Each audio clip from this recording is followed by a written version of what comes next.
இந்த வெற்றியெல்லாம் எங்களுக்கு ஒன்றும் புதுசு இல்லை, ஆனாலும் பரவாயில்லப்பா. 2 மேட்ச் ஜெயிச்சதுக்கே டேபிள் டாப்லயே வந்துட்டோமே. சாரி டேபிள் தலைகீழ வச்சிருக்கேன். 10வது இடம் தான், பட் பரவாயில்ல. ரொம்ப நாள் கழிச்சு ஜெயிச்சதே கொஞ்சம் சந்தோஷமா தான் இருக்கு. ஸோ சென்னைக்குள்ள கூட நடந்த மேட்ச்ல என்ன விஷயம் வந்து ஹிட்டே, என்ன விஷயம் வந்து ஷிட்டே, என்ன விஷயம் வந்து கொட்டே அப்படிங்கிறத பார்த்துடலாம். 43 வயசுலயும் வெறும் 11 பால் பிடிச்சி 26 ரன் அடிச்சு மேட்ச் ஜெயிச்சு கொடுத்துருக்காரு. இவர் ஒன்றும் சும்மா அடிக்கலங்க, ரிட்டையர் ஆகுங்க அப்படின்னு சொன்ன எல்லாரையுமே இது ஆஃப் சைட்ல அடிச்ச மாதிரி இல்ல, உன்னை செருப்பு கட்டி அடிச்ச மாதிரி இருந்துச்சு, இன்க்ளூடிங் மீ. ஸோ இந்த மேட்ச்ல கடைசி நம்பிக்கையா இருந்து மேட்சை முடிச்சு கொடுத்த தோனி மற்றும் தூபேயோட பேட்டிங் ஹிட்டே. ஒரு நல்ல பிளேயர் கண்டுபிடிக்கிறதுக்கு ஒரு சீசன் தோக்குறது ஓகே தான், ஆனா அதுக்குன்னு ஒரு சீசனையே தோத்து தான் ஒரு நல்ல பிளேயர் கண்டுபிடிக்கணுமா என்ன? சரி, எது எப்படியோ இந்த சீசன்ல கண்டுபிடிச்ச ஏகே மற்றும் ரஷிகோட பெர்ஃபார்மன்ஸ் ஹிட்டே. 4 ஓவர் போட்டாலும் வெறும் 13 ரன்னுக்கு போட்டுட்டு போன நூர் அகமதோட பவுலிங் இன்னைக்கு ஹிட்டே.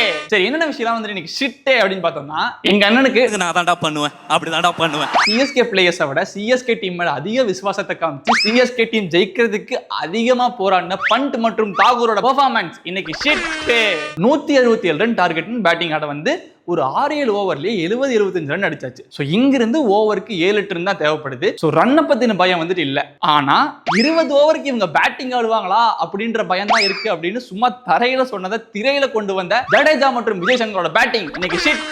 சரி, என்னென்ன விஷயத்துக்கு ஒரு கொட்டை அப்படின்னு பார்த்தோம்னா, ராகுல் திரிபாதி அவரோட ஃபேமிலியில கூட இவரை இவ்வளவு நம்புவாங்களான்னு தெரியல, ஆனா அவர் மேல ஃபுல் நம்பிக்கையும் வச்சு கொண்டு போற சிஎஸ்கே டீமுக்கு அவர்னால என்ன பண்ண முடியுமோ அதை பண்ணி விடுற ராகுல் திரிபாதிக்கு ஒரு கொட்டை. ஸோ உங்களுக்கு இந்த மேட்ச்ல என்ன விஷயம் வந்து ஹிட்டே, என்ன விஷயம் வந்து ஷிட்டே, என்ன விஷயம் வந்து கொட்டே அப்படிங்கறத கமெண்ட்ஸ்ல சொல்லிருங்க.